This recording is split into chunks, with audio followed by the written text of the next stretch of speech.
کی تکمیل، ایمان کا مکمل ہونا، میرے حضور نے فرمایا یہ خلق کے اچھے ہونے پر موقوف ہے۔ ان اکمل المؤمنین ایمانا احسنهم خلقا، میرے حضور نے فرمایا جس کا خلق جتنا اچھا ہوگا اس کا ایمان اتنا ہی تکمیل کے قریب ہوگا۔ اور یہ بات یاد رکھیے گا، ایک بندہ نماز پڑھنے والا ہے، روزے رکھنے والا ہے، حقوق اللہ کی ادائیگی کا خیال رکھنے والا ہے، لیکن بندوں کے ساتھ اس کے رویے اچھے نہیں ہیں، اپنی گفتگو کے ساتھ، اپنے معاملات کے ساتھ وہ لوگوں کو تکلیف دے رہا ہے۔ سنیے گا، صحیح مسلم کی حدیث پاک ہے، حضرت ابو ہریرہ راوی ہیں، آپ فرماتے ہیں کہ نبی علیہ السلام نے صحابہ سے پوچھا، اے میرے صحابہ اتدرون ما المفلس، کیا تم جانتے ہو غریب کون ہے، مفلس کون ہے، کہ جس کو دیکھ کے بندے کو ترس آ جائے؟ حضور نے سوال کیا اپنے جانثار صحابہ سے، تو صحابہ کرام عرض کرنے لگے، وہ جو عرفی معنی ہے، صحابہ نے عرض کیا ہے اللہ کے معبود، المفلس فینا من لا درہم لہ ولا متاع، کہ جس کے پاس مال و دولت نہ ہو ہم اس کو مفلس کہتے ہیں، ہم اس کو غریب کہتے ہیں، لیکن اللہ تعالیٰ کے سنے محبوب نے فرمایا کہ نہیں، قیامت والے دن میری امت میں غریب، مفلس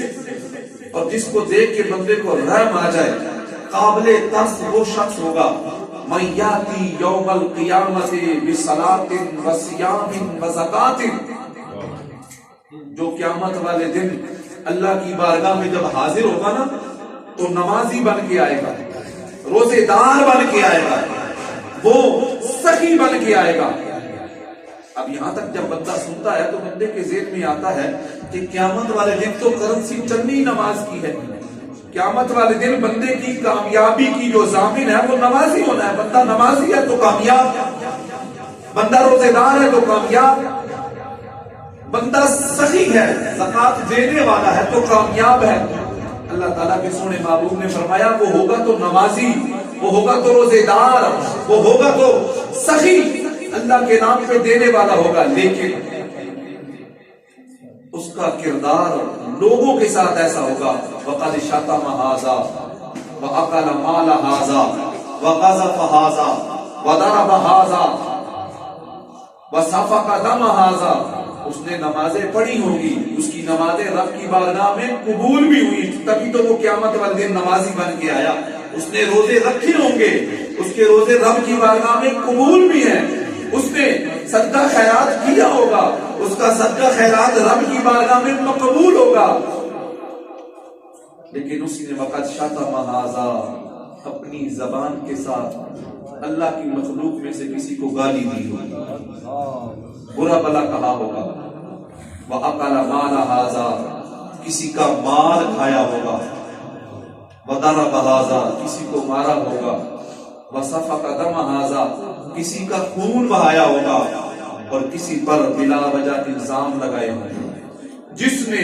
دنیا میں اپنے رویوں کے ساتھ، اپنے کردار کے ساتھ اللہ کی مخلوق پر ظلم کیا ہوگا، میرے حضور نے فرمایا نمازی بن کے آیا ہوگا، روزے دار بن کے آیا ہوگا، وہ سخی بن کے آیا ہوگا، لیکن جب اللہ کی بارگاہ میں حاضر ہوگا تو رب کریم فرمائے گا کہ اس نے جس کے ساتھ رویہ اچھا نہیں رکھا،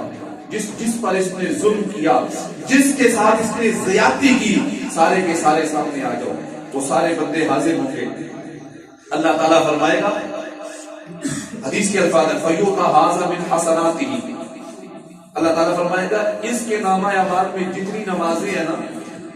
جس کا مال کھایا اس کے بدلے اتنی نمازیں لے لو، اس کی نمازیں مال کھانے والے کو دے دی جائیں گی، جس کو گالی دی ہوگی پھر اس کی نیکیاں اس کو دینا شروع کر دی جائیں گی، اور جب سب کا حساب دینے سے پہلے، سب کا بدلہ دینے سے پہلے اس کی نیکیاں ختم ہو جائیں گی نا، تو میرے حضور نے فرمایا پھر ان کی برائیاں اس کے نامہ اعمال میں ڈال دی جائیں گی، وَطُرِحَ فِي النَّارِ، پھر اس کو جہنم میں ڈال دیا جائے گا۔ تو میرے بھائیوں، میرے بزرگوں، حضور علیہ السلام نے اپنے اس فرمان کے اندر میں یہ تعلیم دی کہ حقوق اللہ کا خیال رکھنا ہے،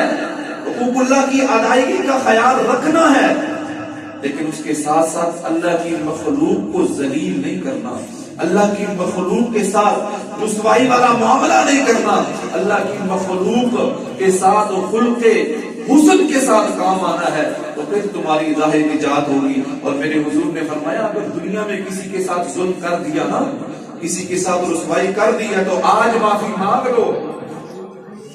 آج معافی مانگ لو، آج وقت ہے۔ پھر اس دن جس دن درہم و دینار بھی کام نہیں آئیں گے، جس دن معافیاں بھی کام نہیں آئیں گی، اس وقت رسوائی کے علاوہ اور کچھ نہیں ہوگا۔ تو حضور نے اس حدیث پاک کے اندر ہمیں اپنے رویوں کو بہتر بنانے کا حکم ارشاد فرمایا،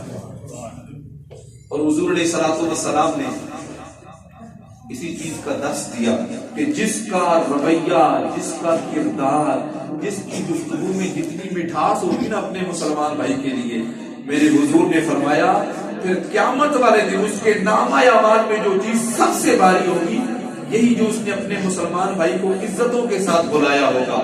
اپنے رویے سے، اپنے کردار سے اپنے مسلمان بھائی کو عزت دی ہوگی۔ میرے حضور نے فرمایا قیامت والے دن سب سے بھاری نامہ اعمال میں تمہارا